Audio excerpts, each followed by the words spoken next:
حضرت ام سلمہ رضی اللہ عنہا کہتی ہیں کہ میں نے رسول اللہ صلی اللہ علیہ وسلم کو فرماتے ہوئے سنا، اگر کسی مسلمان کو کوئی تکلیف یا صدمہ پہنچے اور وہ یہ الفاظ کہے تو اللہ تعالی اس ضائع شدہ چیز کا بہتر بدل عطا فرما دیتا ہے۔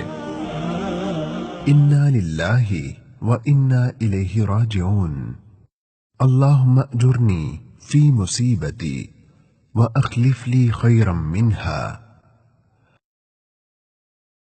یقیناً ہم اللہ کے ہیں اور اسی کی طرف لوٹنے والے ہیں، اے اللہ مجھے اس مصیبت پر اجر دے اور مجھے اس سے بہتر بدل عطا فرما۔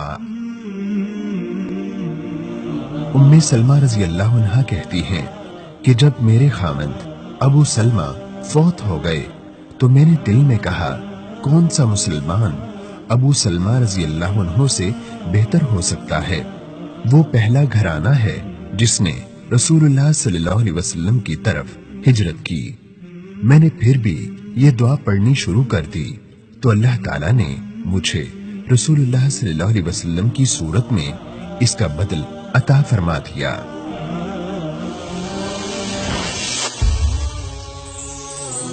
پیغام ٹی وی